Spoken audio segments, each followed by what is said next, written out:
Buenos días, somos el equipo 5 de la materia química inorgánica. Nosotros venimos a presentar el tema 4, que es nomenclatura de compuestos de coordinación. Me presento.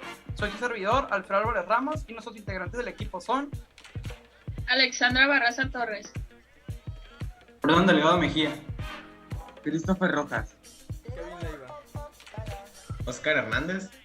y falta un integrante, que es nuestro compañero David, que no puede estar aquí porque está trabajando. Bueno, pues yo les hablaré sobre la nomenclatura de compuestos de coordinación. Los nombres sistemáticos de las especies químicas de coordinación derivan de los principios de la nomenclatura de adición. Por tanto, los grupos que rodean el átomo central en la estructura deben ser identificados en el nombre. Ellos son listados como prefijos del nombre del átomo central afectados por los multiplicadores necesarios. A continuación le voy a mencionar varios ejemplos. Primero tenemos los nombres de ligandos neutros y catiónicos.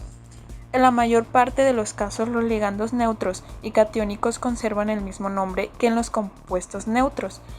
En la fórmula aparecen entre paréntesis. En la parte izquierda tenemos la fórmula molecular o ligando y en la parte derecha tenemos los nombres ligando. Como ejemplo está el amoníaco y su nombre ligando sería amin, el agua sería agua, el monóxido de carbono sería carbonilo, el óxido de nitrógeno sería nitrosilo, la metilamina no cambia mucho, solo sería metilamin y la piridina pues piridino. Los nombres de ligandos antiónicos. Si el nombre original del ligando terminaba en nuro, se le hace terminar en o. Como ejemplo tenemos al cloro, que de cloruro se pasaría a cloro, y en el resto de casos su nombre se terminan en ito o ato. Por ejemplo, el flúor sería fluoruro, el cloro cloro, el bromo bromo, el yodo yodo, y así sucesivamente como se muestra en la tabla. Nombre del metal. En los complejos neutros o catiónicos el nombre del metal se conserva tal cual y se hace seguir de su estado de oxidación, en número romano y entre paréntesis. En el caso de los complejos aniónicos, el nombre del metal se termina en ato. Por ejemplo, aquí se observan algunos metales de transición, como el hierro, y su nombre sería ferrato, el cobre sería cuprato, el estaño estanato, la plata argentato, el plomo plumbato y el oro aurato. Nombre de los compuestos de coordinación. Los nombres de los ligandos son listados antes del nombre del átomo central. No se deben dejar espacios entre las partes del nombre de la misma entidad de coordinación y los nombres de los ligandos son listados en orden alfabético. Los prefijos multiplicativos no hay que considerarlos. Y hay que evitar el uso de abreviaciones en el nombre. Aquí como ejemplo tenemos el clorocobalto. Para describir la composición de una entidad de coordinación hay que utilizar el número de oxidación del átomo central, el número de carga de la identidad o prefijos multiplicadores. El número de oxidación se expresa con números romanos y el de carga con números arábigos. En ambos casos hay que ponerlos entre paréntesis sin dejar espacio con el resto del nombre. Como aquí se muestran algunos ejemplos, como el hexacionoferrato de potasio, también tenemos por aquí el cloruro de hexaminocobalto 3, el cloruro de pentaminoclorobalto y el tetracloropalodato 2 de potasio. Fórmula de los compuestos de coordinación. La secuencia de símbolos en la fórmula es la siguiente. El átomo central es el primero. Después los símbolos de los ligandos, fórmula, abreviación o acrónimo hay que colocarlos a continuación en orden alfabético. Y el lugar que ocupa un ligando no depende de su carga. La fórmula de los ligandos poliatómicos o sus abreviaturas se encierran entre paréntesis, como se muestra en el ejemplo. Y por último, el complejo de coordinación debe ir encerrado entre corchetes y su carga. Si la tiene, se indica como superíndice. Si se utiliza el número de oxidación del átomo central, hay que escribir en números romanos y colocar como superíndice el símbolo. Reglas de nomenclatura. Las reglas que siguen a continuación se aplican para darle nombre a un solo complejo de coordinación. Para el compuesto completo hay que aplicar las reglas usuales para compuestos inorgánicos. Primero el anión y luego el catión.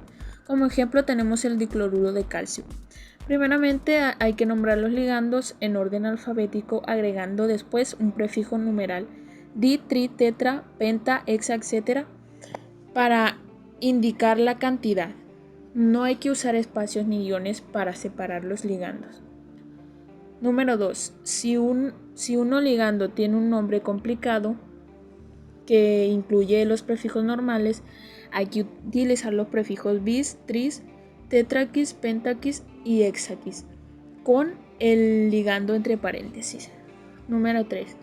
Después de los ligandos se nombra el átomo central indicando su estado de oxidación según la nomenclatura STO. Si el nombre es un anión, ion negativo, hay que colocar el sufijo ato al átomo central y luego el número de oxidación.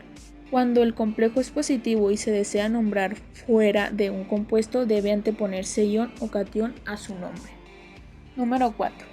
En casos con más de un átomo central y ligandos puente, se nombran los ligandos únicos de uno de los átomos centrales. El átomo mismo, luego el o los ligandos puente antecedidos de U, y después los otros ligandos y átomo central. El símbolo U debe repetirse antes de cada puente. Si hay más de un puente, igual se pueden usar los prefijos numerales que correspondan. Y por último, si se aplica, deben agregarse los prefijos de isomería antes que todo el nombre. Por último, como consejo, el estado de oxidación es la carga del átomo en cuestión. Se calcula a partir de la carga neta del complejo y luego restándole la carga de cada uno de los ligandos. Gracias. La geometría molecular es la disposición tridimensional de los átomos que conforman una molécula, o sea, la forma o estructura que va a tener la molécula pues en la vida real, ya que por ejemplo al dibujar una molécula, por ejemplo con la estructura de Lewis, está en plano, está en 2D, no sabemos qué tan lejos o cerca de nosotros está cada elemento de la molécula. Entonces la geometría molecular nos va a ayudar a conocer la forma en 3D de cada uno de sus elementos. Es muy importante conocer correctamente la geometría de una molécula, ya que está relacionada directamente con la mayoría de propiedades físicas y químicas, como por ejemplo el punto de ebullición, la densidad, solubilidad, etc. Bueno, para conocer la geometría molecular se tiene que hacer experimentalmente, pero podemos hacer una muy buena aproximación de la forma que tiene una molécula utilizando la teoría de repulsión de pares electrones de la capa de valencia. Esta teoría se basa en el hecho de que los electrones tienden a repelerse entre sí por similitud de cargas, o sea, hace que los electrones tienen carga negativa, entonces como son signos iguales pues se van a repeler. Por tal motivo los orbitales que contienen a los electrones se orientan de tal forma que queden los más alejados entre sí. O sea, la molécula va a buscar una manera de que cada enlace esté lo más lejos posible del otro, para que entre más lejos esté uno de otro, más estable va a ser la molécula. Entonces siempre va a buscar la mayor estabilidad. Es importante notar que la geometría de la molécula está referida siempre al átomo central. Veamos un ejemplo al dióxido de carbono.